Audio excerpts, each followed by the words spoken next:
মূলত ওই যে আপনাদের যেটা ইয়ে করছে নির্বাচনের আগে এই বহিষ্কৃত নেতা কর্মীদের আবার আপনারা কি আগামীতে স্থানীয় নির্বাচন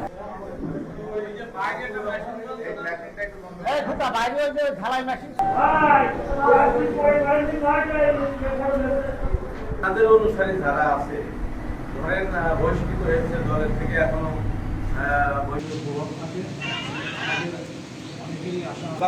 আপনাদের কথা হচ্ছে কিনা দল আপনাদেরকে কি নির্দেশনা দিয়েছেন?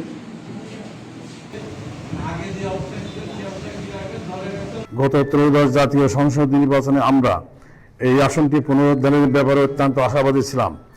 আমরা প্রত্যাশা ছিল দলের ভারপ্রাপ্ত চেয়ারম্যান তারেক রহমানের ঘোষণা অনুযায়ী ত্যাগী পরীক্ষিত জনপ্রিয় নেতা একাদশ জাতীয় নির্বাচনের দলীয় প্রার্থী জনাব সাইফুল ইসলাম ফিরোজকে মনোনয়ন দেওয়া হবে।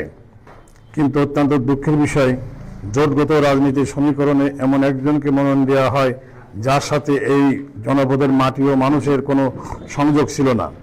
ফলে তৃণমূলের নেতাকর্মী ও সাধারণ ভোটারদের মধ্যে চরম ক্ষোভ ও হতাশা তৈরি হয়।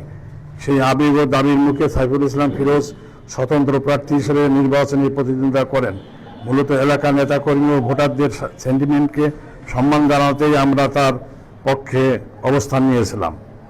আমরা স্পষ্টভাবে বলতে চাই, আমরা স্বতন্ত্র প্রার্থীর পক্ষে কাজ করলেও আদর্শিত হয়নি, অন্য কোনো দলে যোগ দেয়নি। আমরা শহীদ জিয়ার আদর্শ এবং তারেক রহমানের নেতৃত্বের প্রতি এখনও অবিচল।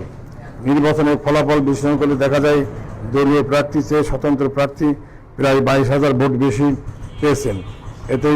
এতেই প্রমাণিত হয় যে প্রার্থীর বিষয়ে আমাদের তৃণমূল পর্যবেক্ষণ সঠিক ছিল। শুধুমাত্র সাংগঠনিক সমন্বয়হীনতা তৃণমূলের মতামতের প্রতিফলন না ঘটায় আমরা বিএনপির এই দুর্গ হিসেবে পরিচিত আসনটি হারিয়েছি। আমরা এখন সামনের দিকে তাকাতে চাই। হারিয়ে যাওয়া এই আসনটি পুনরুদ্ধার, দলকে ঐক্যবদ্ধ করতে আসন্ন জাতীয় সরকার নির্বাচন সহযোগ্য তৃণমূলের কাছে জনপ্রিয় ব্যক্তিদের মনোনয়ন দেওয়া অত্যন্ত জরুরি।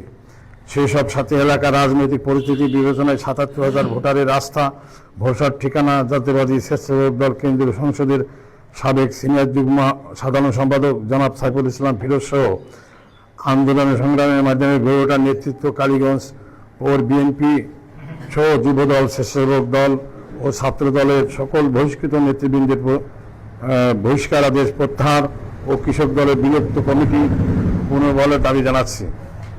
আমরা বিশ্বাস করি মাননীয় প্রধানমন্ত্রী ও বিএনপি চেয়ারম্যান দেশনায়ক তারেক রহমানের নেতৃত্বের সকল ভেদাভেদ ভুলে আমরা ঐক্যবদ্ধভাবে দেশ বিরোধী ষড়যন্ত্রের মোকাবিলা করতে সক্ষম হব। একটি উন্নত ও মানবিক ন্যায় বিচার ভিত্তিক রাষ্ট্র প্রতিষ্ঠায় কালীগঞ্জ বিএনপি আগামীতেও রাজপথে সক্রিয় থাকবে।